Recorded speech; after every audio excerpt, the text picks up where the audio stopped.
Good afternoon, esteemed judges, and good afternoon, one and all. I'll be presenting my case series of frosted branch angiitis in two tertiary eye cases in South India.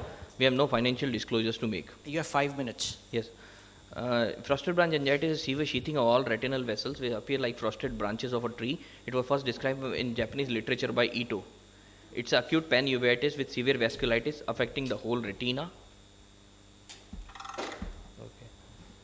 Veins are affected more than arteries and also causes diffuse acute retinal periphlebitis. The purpose of our study was to retrospectively study 7 cases of frosted branch angiitis, 4 unilateral and 3 bilateral, presenting to 2 tertiary eye care centers over a period of 3 years with a minimum period of follow-up of 1 year. We analyzed the demographics, clinical profile, challenges in management and treatment outcome of these patients. It was a retrospective study design done during the period of Jan 2016 to December 2018. 7 frosted branch angiitis subjects were recruited from 2 tertiary eye care centers from South India. The parameters assessed were best corrected visual acuity, intraocular pressure, detailed anterior and posterior segment evaluation, B-scan, OCT and FFA were done whenever needed, and specific etiology, varied presentation, treatment response and final visual outcome were documented. In our patient profile, we grouped the patient into 2 groups, immunocompetent and immunocompromised.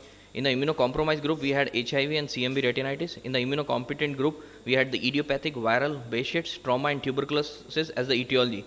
In the immunocompetent group, the treatment was based on etiology, and the immunocompromised group, the patient was started on highly active antiretroviral therapy along with intravitreal ganciclovir. The presenting visual acuity range from finger counting close to face was 636, and the final visual acuity range from 636 to 666. We can see the wide field fundus photograph images of immunocompetent group. In the first image, we can see the pre-treatment Behçet disease patient with diffuse retinal hemorrhages, exudate, severe sheathing, and post-treatment we can see the good resolution. In the idiopathic group, we can see the severe sheathing of retinal vessels in the form of frosted branches of a tree, and the tuberculosis group, tuberculosis patient also has a severe sheathing of vessels. The white field fundus photographs of immunosuppressed group, the differences were severe sheathing along with flame shift hemorrhages and severe exudation along with few areas of retinal necrosis. The CMV retinitis patient showed good resolution as we can see the post-treatment image. In the results, the mean age of our patient population was 46.14. There were 4 males and 3 females. Anterior uveitis was present in 3 patients. Intermediate uveitis was seen in 3. The most common fundus finding was papillitis in 16%, retinal hemorrhages in 16%, followed by retinal edema in 8%.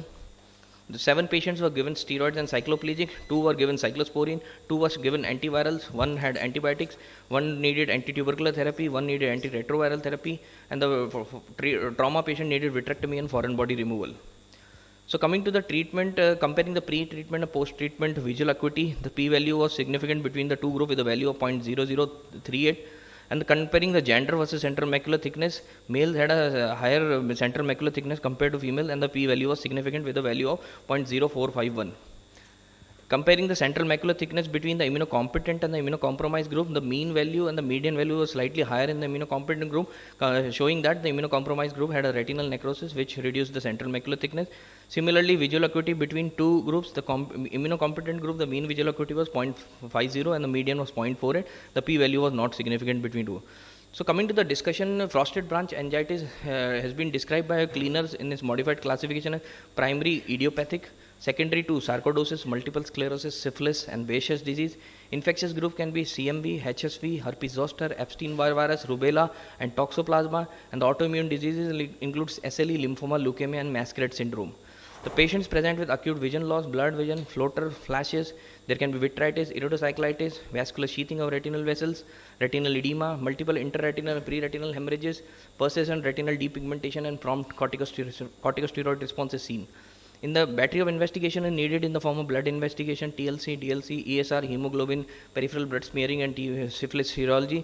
Other investigation like KFT, LFT, PCR, hemoglobin, Mantoux and serum ACE, hemoglobin electrophoresis to rule out masquerades, and imaging like chest X-ray, MRI and CT to rule out any tumors. Ocular imaging in OCT shows diffuse spongy edema masking the outer retinal layers. FFA shows the disc hyperemia with edema, late leakage, and 360-degree retinal edema with vascular staining. So based on our patient group, we designed a diagnostic flow chart. In the immunocompromised group, we had the age-related complex. In the immunocompetent group, we had infection, inflammation, infiltrations, miscellaneous and others, and the treatment was based on etiology.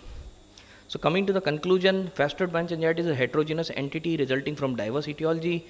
Each patient needs tailor-made investigations and management. This is the first ever case series of 7 prostate branch angiitis subjects with specific documentation of etiologies. We attempted to formulate a diagnostic algorithm for meticulous evaluation of FB in a clinical scenario.